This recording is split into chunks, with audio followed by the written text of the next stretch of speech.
For a lot of the American doctors, the average time they spend on nutrition in all the medical school, there's actually a peer-reviewed journal that showed that I think it was a total of 20 hours at most. They didn't give you any kind of nutrition advice. They just said, oh, just take a pill for this. Just take a pill for this. Okay, we're going to give you a colonoscopy. Oh, let's do another colonoscopy. Until 2017, I was so inflamed. This colon surgeon said, look, I think if we remove about 6 inches of the end of your intestine, your sigmoid, that's where the problem is. I think you're going to feel a lot better after that. When you're desperate, when you're in pain, you're just gullible. So I was like, you know what? Fine, let's just do it. Let's get it over with. I need to get better because I haven't been able to date, anything else and get back with my friends. This is horrible. When they did the surgery, it was horrific because not only that, they accidentally woke me up too early from the anesthesia. So I woke up right after they cut me open while they're still kind of sealing me up. I screamed in pain. Wow. Then they released me 2 days afterwards I was like, I'm not moving my bowels. Should I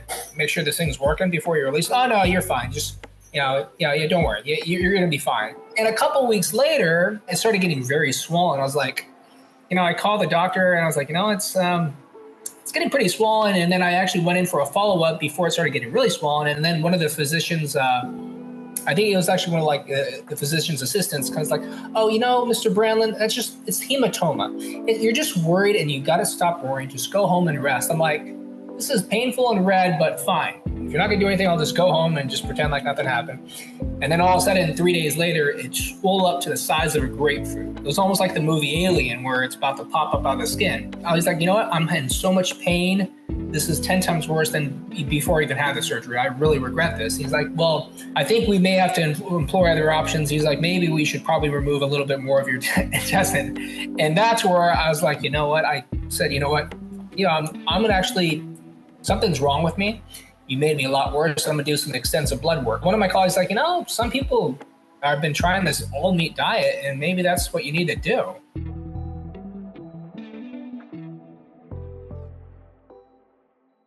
Welcome to the Plant-Free MD podcast with Dr. Anthony Chaffee, where we discuss diet and nutrition and how this affects health and chronic disease, and show you how you can use this to optimize your health and happiness, both mentally and physically.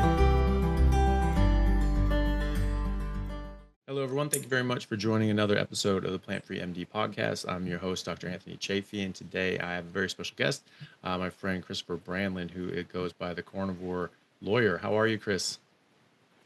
Fairly well, Dr. Anthony. How are you yourself? I'm doing very well, thank you. So for people who haven't come across you, I mean, you've been sort of in this community for a while, and you've helped a lot of people out. But for people who haven't come across you, can you tell us a bit about yourself and how you came here? Sure. So before I became an attorney in 2011. I was always part of the health and fitness industry. So I was a personal trainer during college and law school. In law school, I ran my own business as a personal trainer, and I competed in all-natural bodybuilding. So I was Mr. Los Angeles Natural in 2010, but it was all natural. So I had a really good bodybuilding coach who put me on a really good, it was carb cycling back then, but it was mainly strictly ketogenic. But after practicing law, I just kind of kept the health and fitness industry with me. But maybe it was stress or something else. But about 2015, 2016, that's where I started having some health issues. And who knows whether it could be from putting alcohol back in my diet or something like that, because that's some kind of little thing back in with the attorney industry, unfortunately. But the moment I started having some problems, I was like, you know what? I was always waking up 5 a.m. working out. I was feeling great. And all of a sudden I couldn't get out of bed. I'm like, I'm feeling really sick. Something's wrong with me. It's not just like feeling nauseous, my gut, like joint pain, like head to toe. And I was traveling right before that time. So my problem is I made the mistake by going to a lot of conventional medical doctors. And first you start with a GI. And I was like, I'm having some gut problems. And, oh, yeah, well, you may have SIBO, you may have something else. And what do they give? They give you a bunch of antibiotics or, a lot of corticosteroids or some other pharmaceutical crap. So this is where I started making a mistake. I started I asked my family, I was like, I'm having some problems. And, they're like, yeah, you're like the health nut. Why the hell are you having problems? They just listen to your doctor. And of course, that's where I learned about true conventional medicine. So long story short, they kept feeding me so many corticosteroids, laxatives, and a bunch of antibiotics that really completely wrecked my gut. And as you may know, Dr. Anthony, something that I found out, because I'm kind of like finishing up my PhD, is that for a lot of the American doctors, the average time they spend on nutrition in all the medical school, there's actually a peer-reviewed journal that showed that I think it was total of like 20 hours at most prestigious colleges, medical universities. I should have realized this before, but anyways, they didn't give you any kind of nutrition advice. They just said, oh, just take a pill for this. Just take a pill for this. Okay, we're going to give you a colonoscopy. Oh, let's do another colonoscopy. So long story short, until 2017, I was so inflamed. I was like, I was almost bedridden. I was like, you know what? I really don't think I'm getting much better. And I had one colon surgeon, who I think is a crook, say, you know what? I got this one piece of your test, and we're looking over here at the colonoscopy and some of these kind of images. It's pretty inflamed. It's pretty distended. This colon surgeon said, look, I think if we remove about 6 inches of your the end of your intestine, your sigmoid, that's where the problem is. I think you're going to feel a lot better after that. And, when you're desperate, when you're in pain, you're just gullible. So I was like, you know what? Fine, let's just do it. Let's get it over with. I need to get better because I haven't been able to date and, anything else and get back with my friends. This is horrible. So when they did the surgery, it was horrific because not only that, they accidentally woke me up too early from the anesthesia. So I woke up right after they cut me open while they were still kind of sealing me up. I screamed in pain. They had to give me a bunch of tramadol and like a bunch of like morphine to put me back to sleep. Wow. Then they released me 2 days afterwards I was like, I'm not moving my bowels. Should I make sure this thing's working before you're released? Oh, no, you're fine. Just, don't worry. You're going to be fine. And that's the thing. You normally don't let people out until their bowels are working. And a couple weeks later, I was like, I noticed because it was 2 inches below my belly. It was laparoscopic, but 2 inches below my belly button was the main incision. And I was like, you know what? It started getting very swollen. I was like, all right. I was like, I called the doctor and I was like, it's getting pretty swollen. And then I actually went in for a follow-up before it started getting really swollen. And then one of the physicians, I think it was actually one of like the physician's assistants, kind of like, oh, Mr. Brandlin, it's hematoma.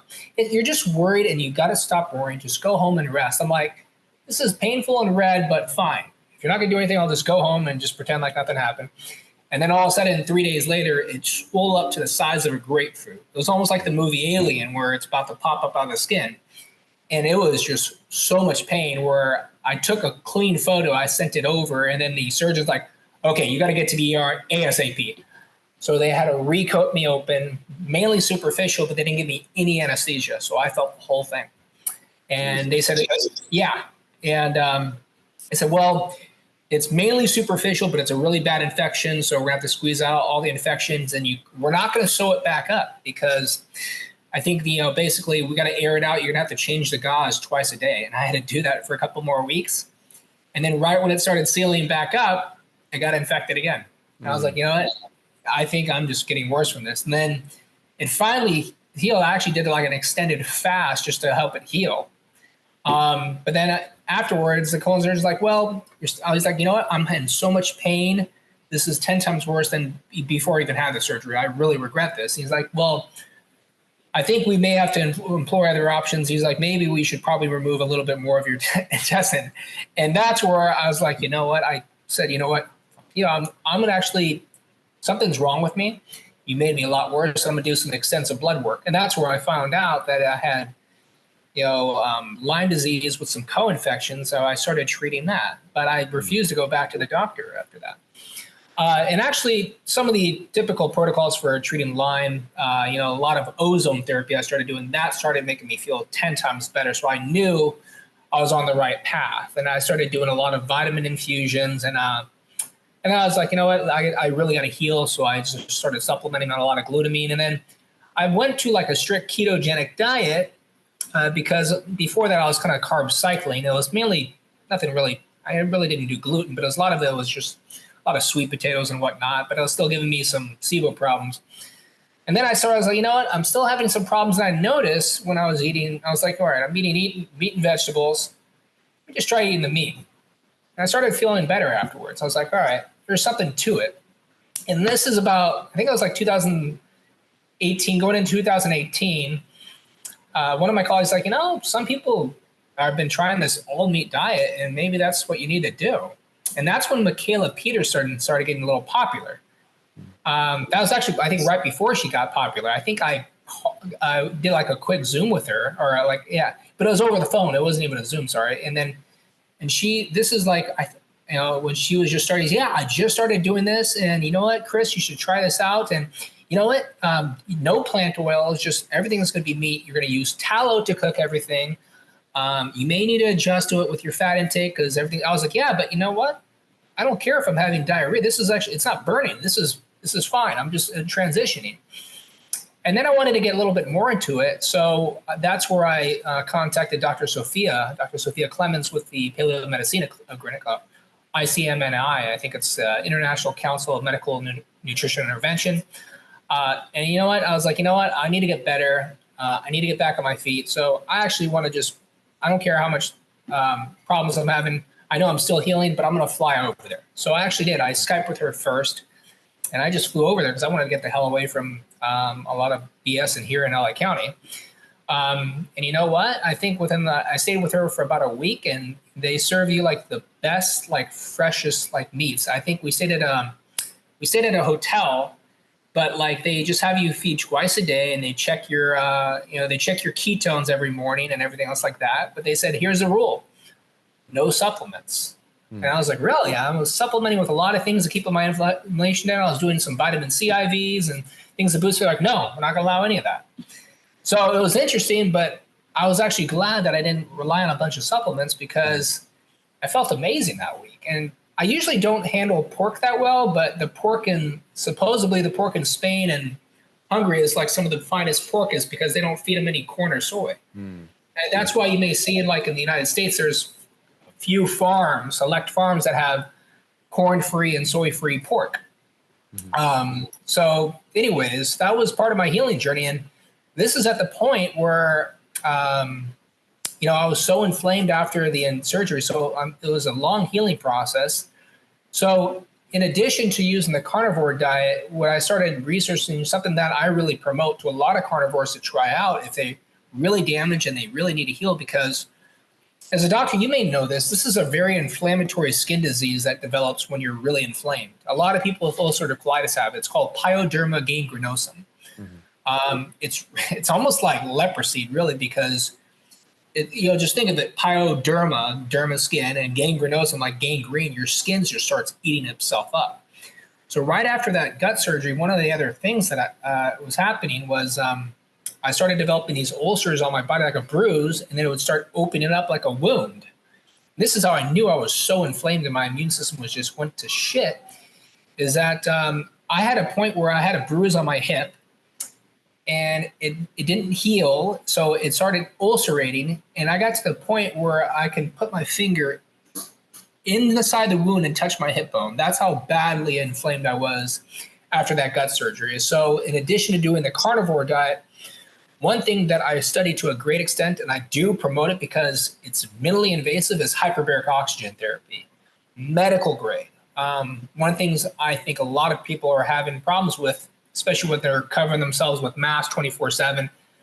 You think it's pretty idiotic when you see a lot of people here in the United States are driving by themselves in their own cars with a mask on. That's how you know we're getting dumber as a nation or as a world. But anyways, I started doing medical grade hyperbaric oxygen, and everything that in conjunction with the carnivore diet was a huge part of my healing process. So I'm still practicing law, but right now I'm actually working on my PhD because I'm one of the few attorneys kind of speaking out because what they're trying to do here in California, especially LA County, they're trying to promote all this plant-based fake crap meat to serve to, schools. And not just that, I'm one of the only attorneys in California speaking out against the vaccine mandate.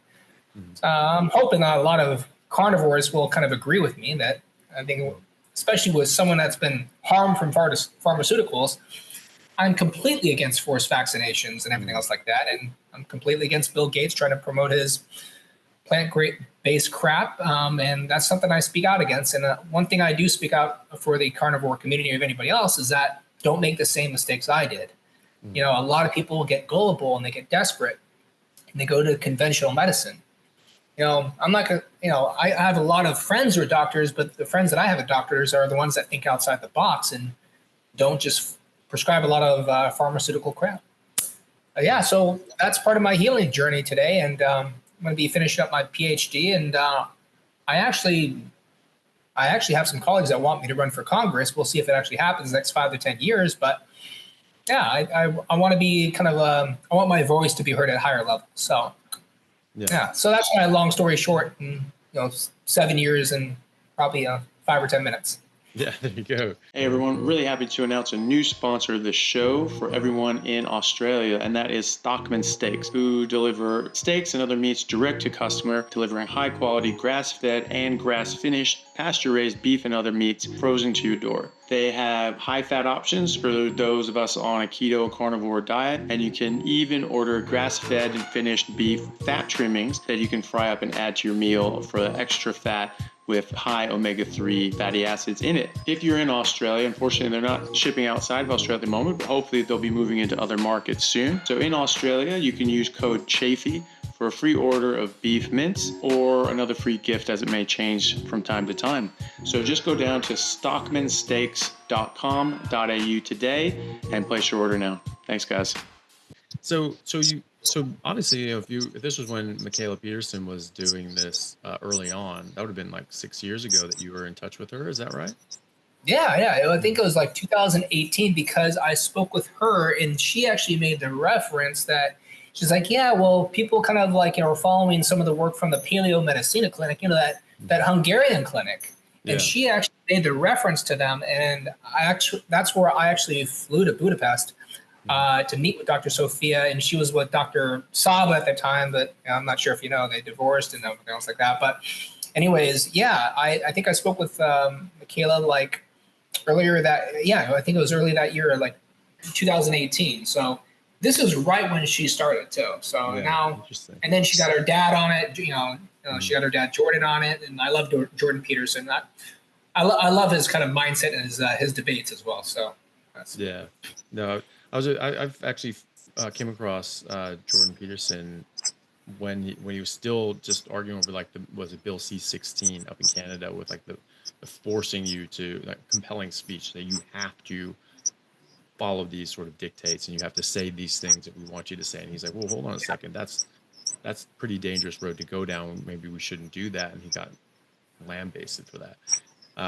So I was following from that, and I remember seeing him get attacked by these people, verbally, about how horrible he was, and he just defended himself so well, and he just is like, no, you're not getting it. Like, this is what I'm saying, and this is why this matters. And these people that were trying to get him canceled and all that sort of stuff, and the man was Teflon because he knew what he was talking about, and he actually had something meaningful to say about it. And so I was quite interested in him because of that. I had already been sort of, made my own discoveries about carnivore at the time, and then I started seeing him do it. I'm like, wow, that's awesome. And so I had already been following him when he started doing that as well, which was really interesting. But I really like Jordan Peterson and the way he thinks about things and looks at things as well. I think it's sort of cool that he's also in the carnivore community, but I would have liked him anyway.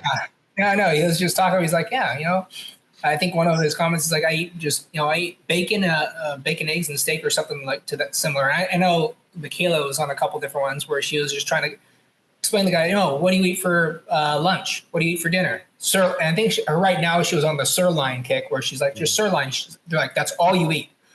And of course, but I became, even though I have a lot of, unfortunately, I have a lot of other attorneys in the family. I'm the youngest of all the attorneys because none of my brothers want to do it, but father, uncles, and I got a retired, judge as an uncle and all that. And they're all like, Chris, you need a belt. And they all have their dad bods. They're all like 40 or 50 pounds over their weight. And they're eating, drinking, and they're eating a bunch of crap and eating an ice cream sandwich. You're like, you need to have a balanced diet. I can't believe you're just eating meals. It's like, well, so you're talking about a diet that we've been eating for a couple million years. It's something that's not sustainable, right? Yeah. So balance of ice cream, balance of cigarettes, balance of alcohol, and then a balance of good things too. So you want to balance the good with the bad, right? So and then balance, and then you're not, and then you're neutral, and you're not doing well, but you're not doing all that bad either. It's just it's a balance. It's a balance of crap. Is basically what a Exactly. balanced diet is. So yeah, it's very funny. You say a balance of, okay, it's a balance of dirt. Did you get your cocaine balance today? You know, you need a balance, you know? Yeah. And it's like, of course, that's silly. You know, a balanced diet means that you need a perfectly balanced diet is a diet where you're getting all your essential macro and micronutrients in the right proportion. That's what a steak is. Steak is a Yeah. balanced diet. It's a perfectly balanced diet. You get an unbalanced diet when you start eating other things. That is an imbalanced diet. You're adding in toxins. You're adding in anti-nutrients. You're becoming you're getting malnutrition, and you're also building up toxic exposure in your body as well. That's very unbalanced, actually. Yeah, and I think it was about 6 months ago, something that Michaela also had to deal with. I'm not sure if she know that she went like off the radar for like 6 months. Mm. Mold exposure, something that's Wow. that's kind of uncontrollable. And so when I didn't realize I had mold exposure, I started getting sick. And they're like, "Oh, that's because we saw you eating a raw filet mignon. And you know what? You ate Yeah. raw meat. That's why you're sick." And they're like, "You have parasites." I even did like a stool test. I'm like, "I don't have any parasites." And I just did like the blood and urine test. I'm like, "Oh shit, I got fucking black mold. No wonder I'm Yeah. sick." Yeah. You know, another thing I want to do is promote, by the way, I'm not sure if you already know about this. There's a couple companies that are getting bigger here in the United States, is that they're promoting the raw meat diet for the animals. Like there's Yeah. Refeed Raw. And actually, hey, Remy, come over here. Oh, he's not going to come. Anyways, something I gave my dog because I have a little French bulldog. But anyways, they give me something.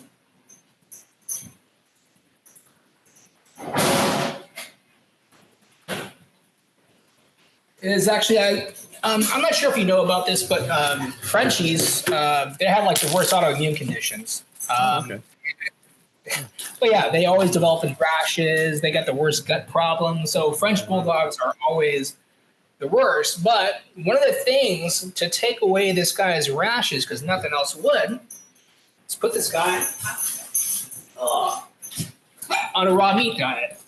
Yeah. So, but anyways, he had rashes all up and down his stomach. Mm. And actually getting him off all that dry dog food and actually putting them on, it's called refeedraw.com. And they actually, what they do is they take your breed and they take the weight and they estimate exactly how much raw beef they should give them every day. And they portion it out and they ship it out to them. Yeah. That's something I was giving it to them. And what they also do is something I actually was Dr. Sophia told me is that they automatically say that you have to have, they put bone meal, because everybody's like, hey, why is there ground beef like $12 a pound when I can get it from the store for $5? And I was like, well, because they actually put like certain organs and bone meal in it too. And they say it's something that you should have for almost every dog. I'm not sure if you ever study the veterinary world, but is actually, is bone meal basically, because the calcium get into the dogs. Yeah. So yeah, he's doing a lot better. I haven't had him. He hasn't had a rash in a while. Yeah, nice. Well, that's the thing too. It's I all our pets we feed just raw meat as well. Sometimes cooked, but mostly raw. You know, it's just like if there's like some leftovers or something like that of something we cook, we'll give it to them. But most of it's raw, Yeah. and they're doing great. They're very very healthy, no issues, no dental issues, no haven't had to take them to the vet for anything, and you know they're just very healthy animals. Like why would they need dried kibbled nonsense? Well, because the scientists did it. Oh, it's scientifically proven. Oh my God. Oh. No. What science does is it helps you it's it's a set of tools to help you describe the natural world. In the natural world, dogs eat meat. That's the natural world. And you don't need science to figure that out. You just look. They eat meat. That's what they eat. Well, don't canines and felines have like the strongest kind of stomach acid, or like the lowest pH of like all stomachs of like most animals? I think even lower than humans, right? I Is don't that? know about that. Well, I know ours is some of the lowest as well. Like vultures are Yeah. like 1.5, pH of like 1.5, and ours is between 1.5 and 2. Lions are around 2. So like carnivores would be around that 1.5 to 2 level, but generally all of them are. And so, you know, yeah, felines and canines extremely low pH, just like other carnivores as well. And they are carnivores, and they're certainly not dog foodivores. I mean, that's certainly not what they are. I mean, what would these animals be eating if they were in the wild, right? Before we domesticated them, what were they eating? They were eating meat. You know, dogs came from wolves, right? Foxes, coyotes, wolves, all the canids. They are all eating meat. That's what they're eating. It's like, but they get into trash cans and they eat bread. It's like, yeah, idiot. But like, if that didn't exist, if your trash can didn't exist, what would they be eating? They're opportunistic. They'll eat what's there, but that doesn't mean that that's what their appropriate diet is. So you look at them in the wild, unadulterated by the garbage that we put out there. What do they eat? They eat meat, and that's going to be what they need biologically. What do we eat when it's unadulterated just in the wild without doing something stupid? We eat meat. And so that's obviously, what we've been eating for millions of years as well. And so how could something that's been around for millions of years, that we've been eating for millions of years, we've been exposed to for millions of years, how is that something that's harmful to us? How is it that we're making LDL and that just destroys our heart and kills us? Like, that's a pretty poor structure for a species. Like, you're not going to make it. Like, if your body is designed to kill you, if you're making poison, your own downfall, then you're going to die. You're not going to be as fit as other species, and you're not going to make it. And yet we're here. And yet there was no heart disease diagnosed or in the literature of people dying from heart disease before 1912. Why is that? And there's one obscure reference in the late 1700s of some of a presentation at a conference of people doing autopsies. They say, hey, we looked at this thrombus in the coronary vessels. Oh, isn't that interesting? And it was an anomaly. And everyone just went like, whatever, because it just like it never showed up before or since. And until 130 years later, and then one other case came up, and people still said, "Yeah, we don't believe it." So what happened? Well, what about the rest of the time? Well, we were making cholesterol then. We're eating meat then. We're having saturated fat then. 4 out of 5 men smoked then, and yet we're not having people die of heart attacks, right? It's not in the literature. It's not being seen on autopsies, and people did check. They were doing tons and tons and tons of autopsies and dissections. And familial hypercholesterolemia, well, this is proof positive that high LDL will kill you. And yet there were the same amount of people as a percentage of the population in the 1800s when there wasn't a single case of someone dying from heart disease or heart attack in America in the entire century of the 1800s. Not a single case. And so I have a question, Doc. Once you're done, so LDL. Yeah. So, I mean, I understand that all the doctors, when they go through medical school and their residency afterwards, I mean, most of the doctors here in the United States kind of follow the protocol. Like, hey, anything goes wrong, they basically think of a pharmaceutical medication to fix it. Even when my neighbors is making a joke, he's like, yeah, I get a nail in the back of my head, I go to the doctor, he's probably just going to give me a pill. So at what point did you kind of start thinking like outside the box, where said, look, I'm not going to really rely on everything that was taught to me from the AMA, and when did you kind of figure it out for yourself?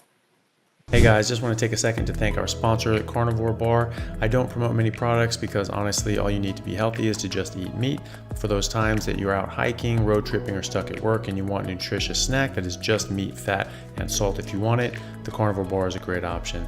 So I like this product not because it's just pure meat, but also because I want the carnivore market to thrive as well. And the more we support meat-only products, the more meat-only products there will be available in the mainstream. So if this sounds like something you'd like to get behind, check it out using my discount code Anthony to get 10% off, which also applies to subscriptions, giving you 25% off total. All right, thanks guys.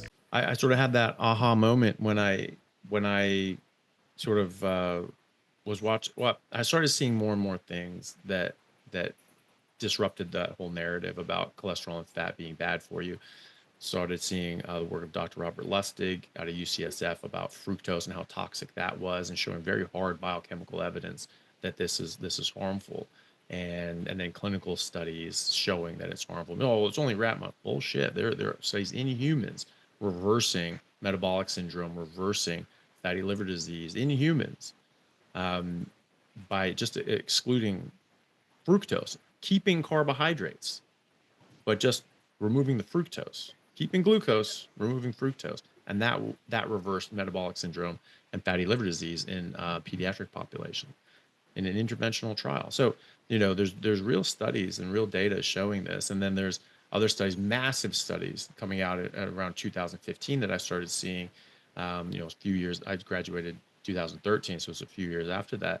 And, about statins and lowering LDL. And actually in the over 65 population, there's a study with it's like 65,000 people over the age of 65. And they found that the people that actually were on statins and lowering their cholesterol, their LDL cholesterol, actually had worse outcomes than the people who were not on statins and had higher cholesterol, LDL cholesterol. And so it was just like, whoa, hold on a second, what's going on here? Like, do we need to rethink how we treat cholesterol and statin use of statins and things like that? Yeah. And that was not the only one. There were many, many, many, many other studies like this. And then you start digging in, you start finding that this was actually a con and a fraud in the first place. That was published in JAMA in 2016, the internal memos from the sugar companies saying how they made up the cholesterol theory of heart disease. Wasn't like a serious scientist went, I think this might be cholesterol. It was foundational from the sugar companies. They made this up. And then they found people that could be bought off that they then pushed this and had them push this out. So when you look at that as a matter of record, and you're like, oh, okay, that's interesting. Now that didn't make the whole wool fall off my eyes, but I always kept an open mind because there's a famous address to the Harvard graduating class of Harvard Medical School, I think in the 30s at some point. And they said that half of what you were taught here at Harvard is going to turn out to be wrong, but no one's going to tell you which half. And so you need to keep on top of these things. You need to keep current on the literature. You need to do your own investigation and research to figure out which half and to find new things and to teach that to the next generation of doctors. And a similar statement was made to us in my first year. I don't know if anyone else internalized this, but it certainly resonated with me, which was, this was in the first 3 months of medical school. And one of the professors just came in. He was only doing like a one-off lecture, but he said to us, he said, listen, by the time you graduate medicine, by medical school, everything you will have learned in medical school will be obsolete. Like, it just moves so fast. So everything you're learning here will be out of date by the time you graduate. You need to keep that in mind. You need to keep pace with our understanding of the body and medicine. And so I just always did. I wasn't like, no, I learned this in medical school, so that's the only thing. Like, I learned something in medical school. I'm like, okay, well, I'll keep that until there's something else that shows that it can replace it. But, I was like, no, that can never be shook. Of course it can. And then I, came across Dr. Baker on Joe Rogan. And my brother's like, oh, this guy's saying you can get all your nutrition from meat and you don't have to eat plants and all this sort of stuff. And I was like, oh, and he played rugby and he's a doctor. And I'm like, oh, weird. And instantly I was like, oh, well, that's weird. But then it dawned on me, like, in the back of my mind said, well, hold on a second. Like, I did that for fully 5 years in my early 20s just because I learned how toxic plants were. And so I just stopped eating them. And I've never felt better in my entire life.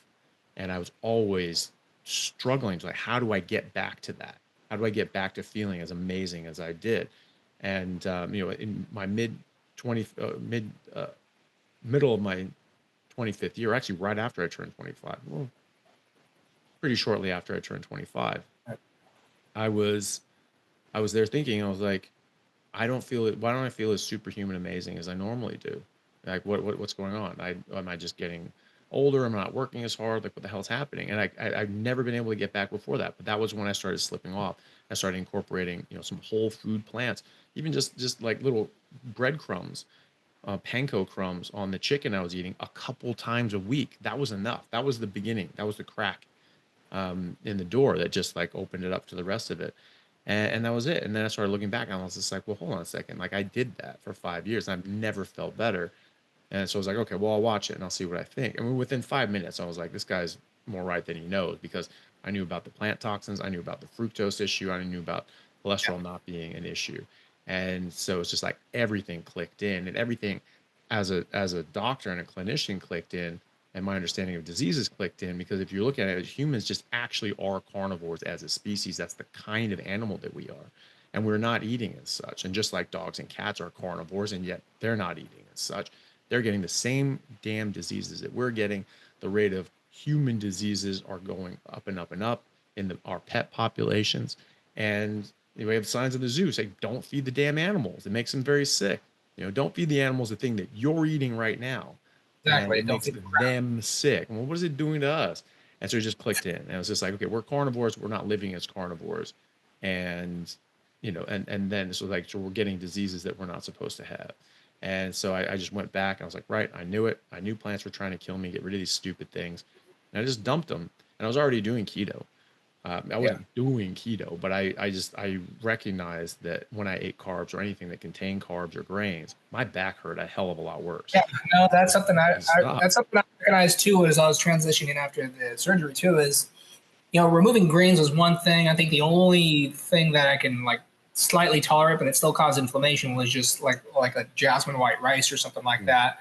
But I noticed that almost everything else, like even coconut oil, like I remember I tried tallow and I tried coconut oil. I just remember it. I had a stomach burning from coconut oil. They're like, you get stomach burn? I was like, no, when you're really inflamed, you're going to feel everything. And right now I can only eat tallow, suet, bone marrow. And I kind of switched it off to that. One thing I also didn't mention to you, I'm not sure if I mentioned that, our little email exchanges too, is I actually am one of the things I did, because I wanted to continue my little health education after passing the bar exam, is I actually got my dietetic technician credential. It's a step right below a registered dietitian. I was going to do the RD, and I actually was doing the RD program. But one thing is that I was doing a distance learning, and you have to do clinical rotations at a local hospital. And I was doing the RD program with Rutgers University based out of New Jersey, and they didn't have any contracts with the hospitals in LA County. I was like, all right, I got a lot of credentials, but I'm either going to get I need to get a master's. So let me just get the master's in dietetics. So I went to USC, and they looked at my credentials and they're like, well, you're an attorney, you're a broker, you licensed a couple of different states. I mean, you got a really weird background. This is good. But what can you bring to the, to basically our program? I actually told them, and this is after I switched to carnivore, I was like, well, one thing I think and these ladies, they look like pigeons with pot bellies and chicken legs. All these the directors at USC for the dietetics program, they look like the most unhealthy. They look like the people from The View, basically, Whoopi Goldberg. It looked horrible. Anyways, so I told them, I was like, I think you ladies need to consider flipping the food pyramid upside down. And when I said that, they took an offense, and they were like, you know what, Mr. Brandlin, I think regardless of your credentials, we don't think you're a good fit here. So I kind of was like, all right, screw this. I went and I got my MBA right afterwards. And then I was like, I'm going to keep going. I wanted to get my PhD, because my PhD is not in really health, but it's in public policy and administration. It's a gateway to kind of run for politics in the future. And I am a little disappointed with especially how California has been run for the last couple of years. And I really don't like the fact that a lot of my friends were nurses at hospitals, and they lost their jobs because they refused the vaccine. Yeah. So, yeah. But anyways, my journey hopefully can help everybody else. But I'm glad that I really wish there's a lot of other doctors thinking outside the box like yourself is, because a lot of them, even our family doctor, who's a family friend, I mean, he doesn't have any resources, and he always just he's like, well, I'm going to look at what kind of pharmaceutical will be best fit. Whenever one of my family members is having problems, I'm like, oh, this is the worst thing. It's just, yeah. And that's how it's taught, though. Well, but that's how it's taught. Here's a problem, here's a pill. Here are these pills. Here are these. I mean, it's just pharmacology. And it's not even in-depth pharmacology. It's just knowing enough to know what to prescribe, and you give some sort of here's the mechanism, and here's the little receptors it works on, and all that sort of stuff. And it's just sort of this semblance of a scientific education, but it's really not. It's very superficial, and it's a sort of a product centralized sort of system. We're thinking oh yes, this is medicine, this is no, it's not. It's this is pharmaceutical sales. That's what this is. And a lot of the curriculum is being dictated by the pharmaceutical industry, and a lot of the professors at medical schools are in the pay of Yeah, the pharmaceuticals. kickbacks. That's the whole thing. And there is one doctor who does, I do love, I think it's Dr. not Lutwig, but Lufkins. He's a UCLA professor, but he's a big proponent of the ketogenic diet. Not completely carnivore, but he loves carnivore. Yeah, But nice. I'm connected with him on LinkedIn, so we always kind of post these little messages and we make these offensive comments and all that. But one of the things he does is he actually likes to speak out against the conventional doctors, and he says, these cartoons basically, a patient cured is a customer lost, and you may see that joke. One of the things I noticed, I mentioned to others is for the average doctor here in the United States, you're not going to find many doctors who will tell the patients, my goal is to get you off medications. My goal is for you to never see me again. Yeah. And that's where it's going wrong. So That's literally what I tell my patients, in my yeah, functional medicine practice. Like, hey, I want to set you up with the skills and get you to a place that you don't need me anymore. And yeah, you're just healthy. You just go do that, and you just go be healthy, like that's what I want. And, from a political standpoint, when we need people in the political arena to start making these arguments, because regardless of, we're talking about, what system we should have, a public system or a private system. I certainly have my opinions on that. Very simple. Do you want the VA nationalized and have everyone be beholden to the VA system, or do you want anything else than that? When you think about that, does the VA system work very well? Not really. That's the top-down government institution medical system. But regardless, I mean, we're talking about, we're changing the place settings on the Titanic is what we're doing by talking about this. The main issue is this burden of chronic disease. It doesn't matter what system you have, it will sink under the weight of that burden of chronic disease, which is only getting worse. And people can deny that, and a lot of people do. Generally, the vegans and some other people yeah, that just for some reason just try to argue and make lies through statistics about how actually no, we're all getting better. We're all getting better since we stopped, reduced our meat, reduced saturated fat, increased vegetable oils, and all these sorts of things, which is complete and utter garbage. Utter yeah, garbage. Over 90% of the ailments that doctors treat nowadays are the non-communicable chronic diseases. All right, that's not what it used to be, yeah, and so that's the main thing. That's the healthcare crisis, is this burden of chronic disease. You get away from that, then we can start talking about which system is better or worse for our people, or the people that want to do that in that state or that area. That's fine, but it doesn't matter what your system is if you sink the entire country because of the burden of chronic disease. We're spending $1 trillion a year in America, just America, treating type 2 diabetes, right? That's a massive, massive, massive bill. I think 75% of Medicare expenditures in America goes towards treating diabetes. 9% of Americans are diabetes, just 9%. 40% are pre-diabetic. So ostensibly, if nothing changes, you have 50% of the population being diabetic in the next decade. And what's that going to do to the healthcare budget and crisis and all that sort of stuff? It will quintuple our yeah, demand just with the diabetes sides of things. And so we're getting more and more and more issues, and we're spending trillions of dollars eating processed garbage, which is making us sick. And then we're spending probably 2 or 3 times as many trillions of dollars treating the consequences of eating this processed garbage. And you just stop that. You just eat actual food. And what happens? You're not spending trillions of dollars on nonsense making you sick. And then you don't have to spend 3 times as many trillions of dollars treating that illness that you get from that stuff. I mean, think about that.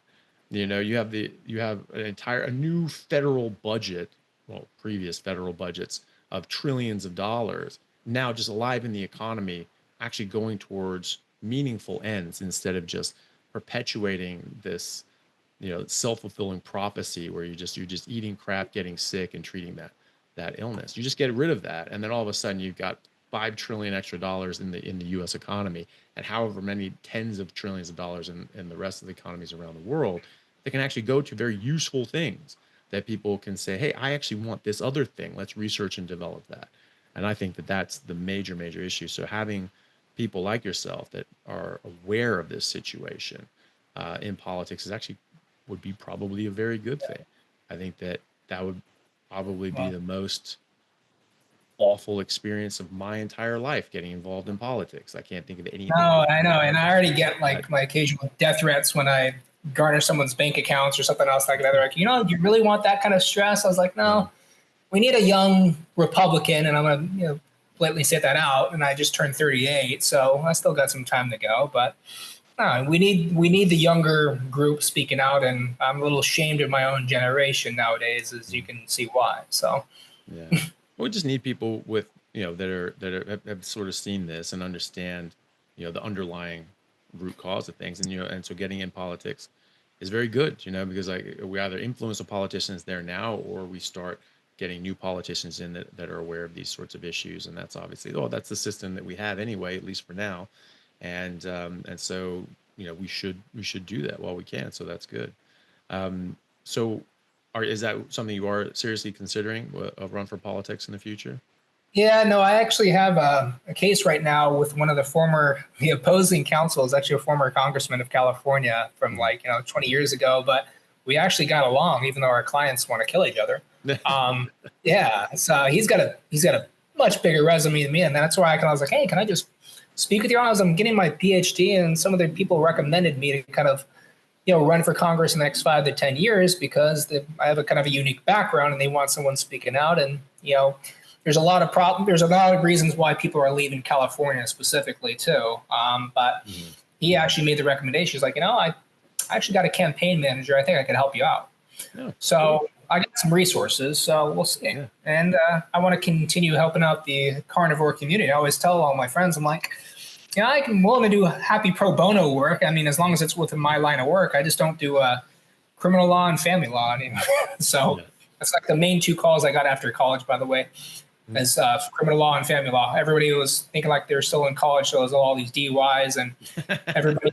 And then all family law, all my friends, they got married or got in a relationship right after. And as you know, divorce rates in my generation in California are like the highest ever. So Mm. they all needed a divorce like 1 or 2 years later. So Yeah. Wow. Yeah. Crazy. Those are the yeah. calls you get. Well, for me, it was breast augmentations. Every person I know is just like, oh, can you give me new breasts? And I'm like, Uh, no. And yeah, when you get when you get a license in a kind of area, I just know that you must be getting hounded with 10 times more, especially with your popularity. I mean, you're going to get hounded with so many more questions. So yeah, I get what do I do in this situation? What do I do in this situation? But yeah, I'm guessing you're going to have a lot more unique and TMI ones. yeah. Yeah. Well, this was just like when going through medical school, and like, when my friends found out, I was like, oh, you're going through medical school. So you can give me a boob job or something like that. I was like, well, maybe. I don't know if I'm going into that area of medicine, but that was always the one. It was always that. It was just like some sort of cosmetic surgery, and Yeah. generally that one. So, which was pretty funny. Um, but yeah, well, Chris, I think that was great. Thank you so much for that. It's really great that you've been so active in the carnivore community, and trying to just be a nice guy and help people, and hopefully um, your you know political aspirations, hopefully that bears fruit, because like we need more people like you speaking for everybody, and actually trying to address these things. Like, people want to be healthy, they want to be fit, they want to be active, and we're getting thrown down just the wrong path right now. And people, they're They're trying to shut down the meat industry is my hugest concern too. And well, that's it. yeah, Well, and I think I saw an announcement from was the head of HHS, saying that the about the health impacts that the climate change is having on the uh, African American population, and this is a wide yeah, disparity of health problems. Like, okay, look, you know, again, we're moving plates, we're moving deck chairs on the Titanic. Just like that. That is not the underlying healthcare crisis in America right now, and we need to address that. There are there's never going to be a lack of problems in any sort of human endeavor, but but the major problem that's causing the most harm is this health problem of we're eating the wrong things and our bodies are breaking down and dying as a result of it. And this is very true for the African American population as well, as well as every other population on Earth, and the Native American population. They haven't had exposure to agrarian foods until very recently, except in Mesoamerica and certain populations. But most of like the Plains Indians and the Canadian natives did not really have exposure to agriculture until very recently, and they have a much higher burden of chronic disease in the population when eating a Western diet specifically. And so we need to recognize that, and we need to get people on healthy diets. We need to get people back, to where our normal standard of health was, and have a medical system that is there for people that get into an accident, get a broken bone, get a nail stuck in the back of their head, or unfortunately, have a more serious diagnosis. But it shouldn't be every damn person has a serious diagnosis and is just waiting and just getting worse and worse and worse and on more and more medications until finally, just out of desperation, they die, and that's not what it's supposed to be. So we get this underlying mess out of control, under control, and then we can actually look at what else is left. But it's the elephant in the room, and we're just ignoring it, and we can't, because it's the major problem of our time. Yeah. From a health perspective, anyway.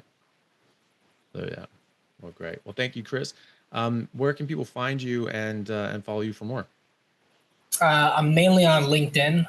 So Christopher Brown on LinkedIn. That's where I do most of my posts. And you can probably ignore a lot of my offensive political posts, but I am speaking mainly against Bill Gates. I hate him with a passion. I mean, I don't know why people are looking to him as the medical expert when he's got no medical degree. No. I mean, he needs a bra 24/7, and I don't know. I call him soy titties, but anyways.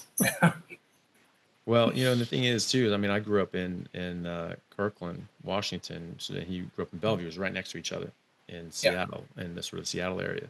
And he's a regular at Ruth Chris Steakhouse in Bellevue. He goes there all the time. Oh yeah, all the time. And he's commonly seen there. People see him there regularly. I even heard from the waiters that they don't really like him because he gets a calculator out and he'll tip 15% on the line, or 20%, 15, 20% on the line. And they're like, this guy's a multi-billionaire and he's only giving me like a money off his Pfizer buddies, and he's going to be tipping exactly 15%. Yeah. And, I mean, at the same time, I'm just like, well, the tip is still $800 and you brought him you brought him a plate and you didn't even cook it yourself. So, I mean, come on, like, it's like, you're fine. But I didn't know I'm not mad at him for tipping 15%. Like that's his business. And he's already spending way too much on those steaks, but he goes there all the time, and that he's a regular feature there. I wish his vegan fans realize that. Yeah, well, that's it. And the idea of him putting up a bunch of particulates up in the atmosphere, he wants to do this. It's like a Bond villain, like holding the world hostage. It's like, I'm going to put these particulates up in the world, and this is going to cause mass death and destruction, and all the plant life is going to die off, and all the animals are going to die off. 60% of human life will die off, and unless you give me, all these billions of dollars or something like that. I mean, this is like out of a Bond movie, except he's not actually holding it for ransom. He's saying, this is really good, and people are saying, yes, it is. And it's like, no, it's not. Harming us. I mean, how many mass extinction events have happened through exactly that? Krakatoa blows up, a huge dust cloud stays in the atmosphere for 2 years, kills off all this life, and then asteroid hits, different times and have different mass extinction events because it's massive dust cloud that just blocks out the sun. We need the sun. It's kind of a big deal. We're kind of not here if the sun doesn't exist and doesn't get its energy down onto Earth. Like, we are reliant upon it, and all life is reliant on it, except for deep sea dwelling tube worms that get it off of volcanic sort of vents and things like that. Everything else needs the sun. right? You block out the sun and all the plant life, serious part of it die out, and the animals that rely upon it die out as well, and we die out. So there's a massive, massive, massive problem with that. And yet they're just running headlong into it, saying, hey, isn't this a great idea? No, it's not. This was the theme of Highlander 2. People would go see it. It's not a good movie, but this whole theme was, they're like, oh, the ozone layer, and we gotta scorch the sun, we gotta block out the sun. It was just like a disaster, So, this wasn't actually a good outcome. But this is, or Matrix, they scorched the sky so that the tech and the machines or whatever couldn't get solar power and things like that. So then they took people and started incubating them as little batteries and things like that. Like, in fiction and reality, blocking out the sun, really bad idea. And yet we're talking about this in a serious manner, as if this is going to save the world instead of completely doom it to destruction. So yeah, I don't know Mr. Gates personally, but I certainly don't like some of his policies and tendencies. I can certainly say that. Okay. All right, well, Chris, it was great to see you. I hope we can do it again sometime soon. Likewise. Take care, Doc. Take care. Hey guys, thank you very much for taking the time out to listen to what I had to say. If you like it, then please like and subscribe to my YouTube channel and podcast. And if you're on YouTube, then please hit that little bell and subscribe, and that'll let you know anytime I have a new video out, which should be every week, if not more. And if you could share this with your friends, that would help me get the word out and let me know that you like what I'm doing. Thanks again, guys.